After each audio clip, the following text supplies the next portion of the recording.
Let's watch Matt Kenseth drive through this. It's right behind Danica. Danica makes a nice move there. 20 car goes with her. The sea parted right there for him, and he was able, and Matt Kenseth in a 20 car able to slide right through.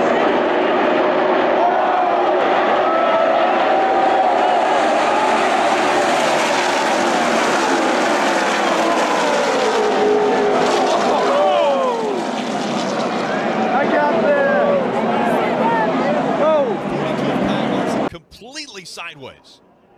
He gets down to the apron. You see the sparks where the track bar mount hits the ground. He saves it, but he comes up the track, has no choice but to connect with the 19, who then starts to spin.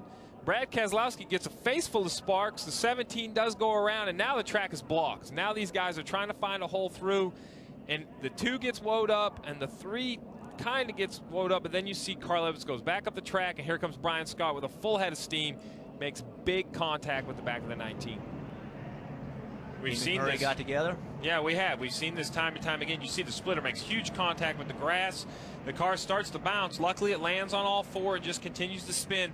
But we've seen this. The 9 goes to make a move, looks for that inside line, wasn't clear of the 1, drives across his nose, ends up spinning through the grass.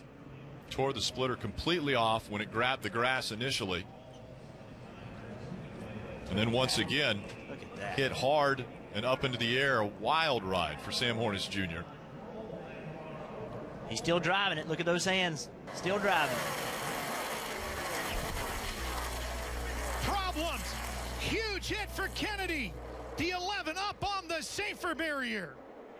Down off the wall it comes to a grinding halt in the middle of the racetrack. See, he's racing on the inside of David Gillen. They make a little bit of contact. You see John West Townley was on the outside. He's going to run right into the side of him and kind of lift that truck up a little bit. Got into the catch fence. For the 2nd week in a row, we've had a vehicle in the catch fence.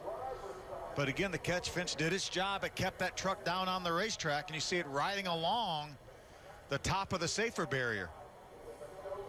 When they got to turn 1, Phil, I think they were 3 wide, and Ben probably thought that's a difficult angle for the spotters to see as well. And I think that Ben probably thought, wow, look how close that truck comes to going over.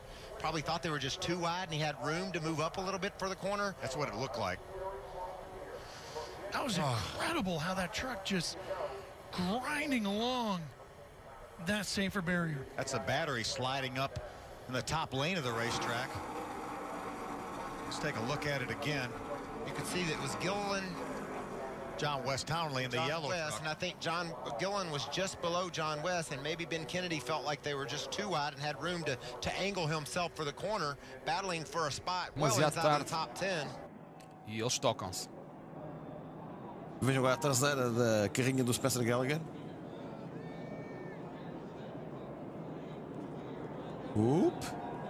Esta que já era a carrinha de reserva para Spencer Gallagher. Nos treinos também tiveram um problema. Ali também algum problema com o flap. I don't know if maybe the brakes didn't. It seemed like the brakes got to working good right before he hit the grass. Look at that thing ramp up in the air. A really difficult pit road to get to, Phil, because it's right way around the turn. So, but that wasn't even close. Sure wasn't. A lot of damage to Mason Mingus's truck as well, as you see Timothy Peters go by. Watch this view right here. Orange cone out of the way safely. Look like Joey Chitwood or something. Yeah. Or the Dukes of Hazzard. Dukes of Hazzard. That's incredible.